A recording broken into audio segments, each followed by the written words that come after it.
satu bagian yang penting amanat Nabi di hadis Muslim pada satu sifat kepemimpinan, bahwa di antara sifat pemimpin dan yang dipimpin itu harus selalu membangun kekompakan dengan nilai cinta dan doa. Ini yang sering dilupakan. Nabi pernah menyampaikan, dan penyampaian ini, hadis ini didokumentasikan oleh Imam Muslim dalam satu kalimat yang singkat, padat tapi mengikat. Khiyaru a'immatikum man tuhibbunahu wa yuhibbunakum. Pemimpin yang baik itu adalah pemimpin yang kalian mencintainya dan ia pun mencintai kalian. Nah, membangun cinta itu salah satu jembatannya dengan doa. Oleh karena itu, di antara doa yang dianjurkan saat Anda memulai pekerjaan, itu bukan hanya untuk pribadi, lancarkan pekerjaan saya, tapi juga sehatkan pimpinan saya. Pimpinan mendoakan sehatkan anggota saya, sehingga semua itu melahirkan sifat harmoni yang memberikan kenyamanan dan kebahagiaan dalam bertugas. Nah, izinkan saya mengawali dengan itu dulu, karena itu di antara sunnah yang seringkali terlupakan. Sehingga bekerja itu lebih banyak dilakukan dengan tekanan menyelesaikan tugas dibandingkan dengan rasa cinta untuk bisa memberikan nilai ibadah di dalamnya. Yang kedua, semoga sholat kita diterima oleh Allah Subhanahu wa Ta'ala. Nah, yang kedua ini tidak cukup dengan amin. Kita harus tahu dulu standar penerimaan itu seperti apa. Dan yang kedua, kenapa harus sholat? Ini poin pokoknya. Mengapa sih umat Islam itu cukup hanya misalnya dengan bersyahadat saja dipandang sudah berislam, lalu berbuat baik? Kenapa mesti ada sholat? Kenapa bahkan yang pokok sampai 5 waktunya? Dan jumlah rakaatnya pun diatur sedemikian rupa, sampai teknisnya pun dijelaskan dengan rinci. Saking rincinya, bila ada yang menyimpang dari rincian itu, maka dianggap sholatnya tidak sah dan mesti diulang. Shallu kama ra'aitumuni usalli. Sholatlah kalian seperti kalian persis melihat aku menunaikan sholat. Dan dalam sholat inilah kemudian ada sanad yang tersambung secara ketat, sampai-sampai dalam hadis Muslim nomor hadis 397. Demikian di Al-Bukhari juga diabadikan di nomor hadis 757 oleh sahabat Abu Hurairah. Sanadnya tersambung kepada Khalad bin Rafi Az-Zuraiqi, seorang yang sholat di samping Nabi tapi bermasalah sholatnya. Lalu Nabi meminta beliau untuk mengulangi sholatnya.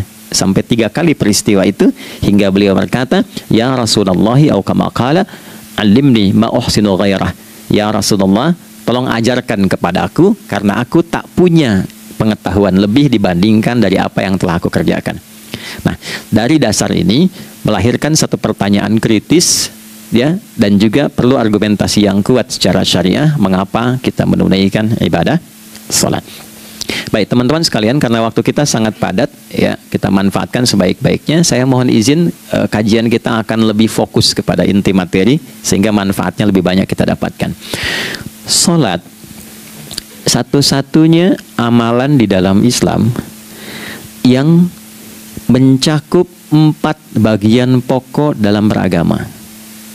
Jadi ketika seseorang menetapkan dirinya beragama dan ciri satu nilai agama itu bernilai benar, ya, dalam nanti kalau kita mau komparasikan atau kita riset, itu ciri pokoknya ada 4. Satu, ada aspek namanya aspek keyakinan, ya, tauhid atau akidah. Nggak mungkin kan beragama kalau nggak yakin, ya. Karena itu pasal 29 ayat kedua itu mengandung nilai keyakinan. Negara menjamin kemerdekaan tiap-tiap penduduk untuk memeluk agamanya masing-masing dan beribadah menurut agama dan kepercayaannya itu, ya. Jadi nggak mungkin kita bisa menghasilkan nilai kepercayaan dan ibadah kalau tidak ada unsur keyakinan, atau bahasa kitanya disebut dengan iman, ya. Iman itu nanti juga dipaku dalam setiap nilai kebangsaan di konteks Negara Kesatuan Republik Indonesia. Ini yang paling membahagiakan.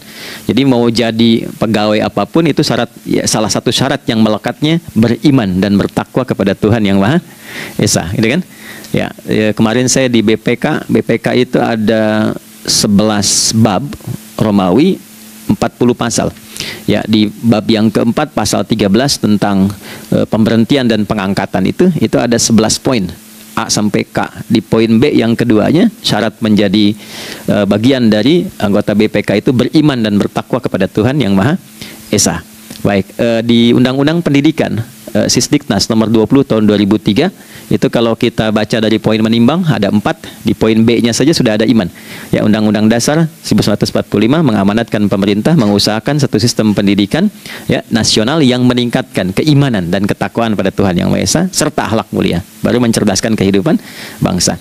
Ya, secara singkat, satu, agama dianggap benar kalau ada doktrin keimanan, ada akidah, ada tauhidnya. Yang kedua, ada ibadahnya. Ya, sebagai pembuktian kita beriman, buktinya apa? Ya kan? Saya beriman kepada Tuhan, kita tetapkan, misalnya Allah. Apa pembuktian keberimanan kita kepada Allah? Ya, kan pembuktiannya itu mesti diwujudkan dalam bentuk sikap. Sikap itulah yang disebut dengan ibadah. Nah, konsepsi ini ada di Quran surah ke-20 Thaha di ayat ke-14. Innani anallahu la ilaha illa ana fa'budini.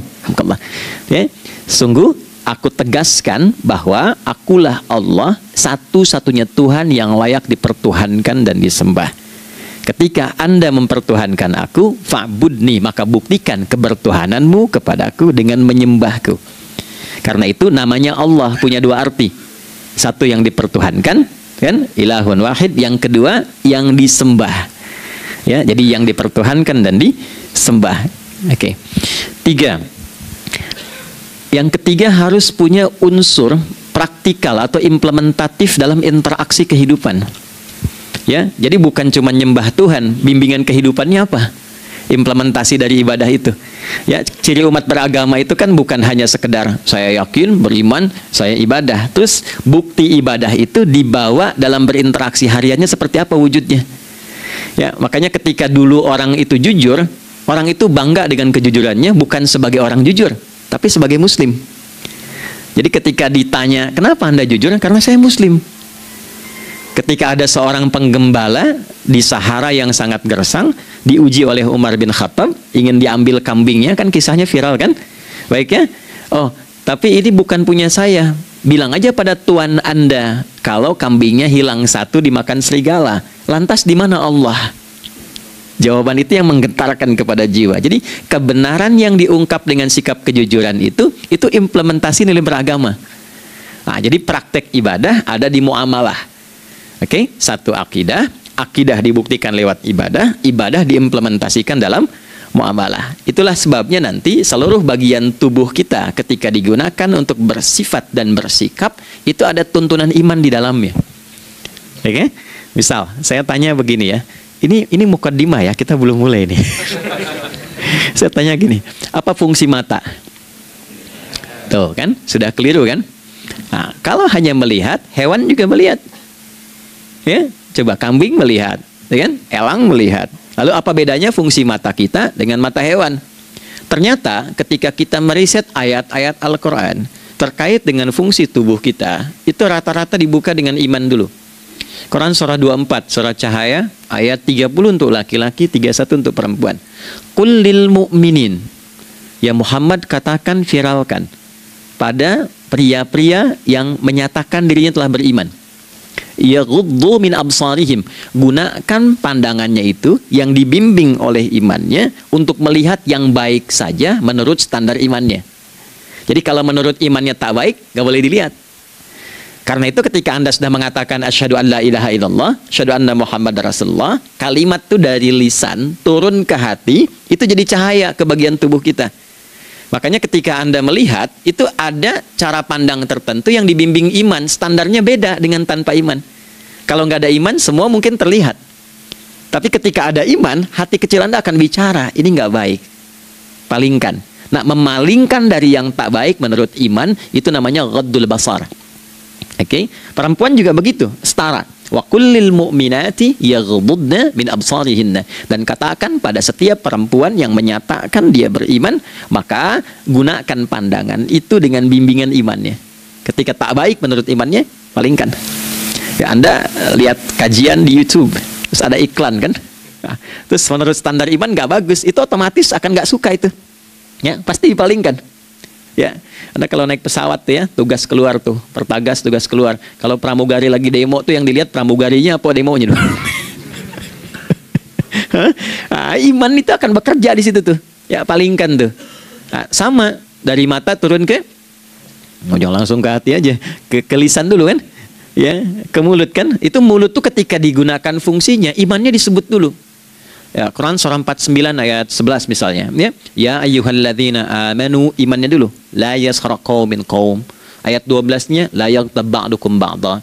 Hai orang-orang yang telah menyatakan beriman. Kalau pakai alladzina disebutkan 1080 kali dalam Al-Qur'an, itu kalimatnya diksinya singkat, padat, mencakup semua tanpa sekat. Oke, jadi kalau laki-laki, perempuan, tua, muda, besar, kecil, beda strata, duniawi, itu semua tercakup di dalamnya. Hei semua yang telah menyatakan beriman, gunakan imanmu untuk membimbing lisanmu bertutur. Kalau masih merasa punya iman, jangan gunakan lisan untuk mencela, merendahkan orang, untuk bergibah, membuat hoax.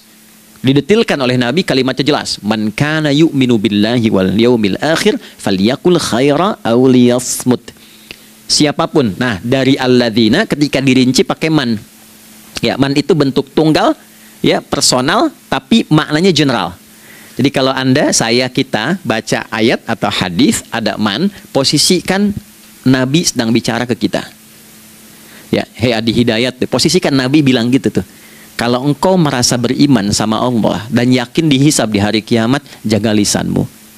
Katakan yang baik dengan bimbingan imanmu, tak mampu engkau diam. Jadi cukuplah suami istri itu menggunakan satu hadis ini, pasti sakinah itu muncul dalam kehidupan rumah tangganya. Ya, itulah sebabnya kenapa sakinah didahulukan dibanding mawaddah. Hati-hati ya, Mbak, walaupun namanya sakinah, nggak ada ini nggak akan datang tuh ketenangan tuh. Ya, ada yang tahu nggak rahasianya? Kenapa sakinah duluan dibanding mawaddah? Ya, 5 juta.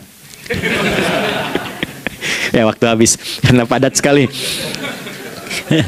Maddah jamaknya mawaddah, rasa kasih yang tumbuh dari pemberian materi. Jadi kalau rumah tangga itu ingin cenderung pada kebahagiaan, boleh berbagi dengan materi. Ya, istri cemberut, ya, Anda datang dengan senyuman, sayang, kenapa? Ya, ini emas 2 kilo, ya. Nah itu pasti sehat lagi tuh. Ya, itu mawaddah. Tapi maaf, walaupun Anda mapan bekerja, harta cukup melimpah, ruah, tapi tidak ada ketenangan di rumah tangga, tidak ada sakinah, maka hampa kehidupan rumah tangga itu. Itulah sebabnya kenapa di Quran sakinah lebih dulu dibandingkan dengan mawaddah. Saya tanya ibu deh, ibu pilih mana? Kaya tapi gelisah atau miskin tapi tenang?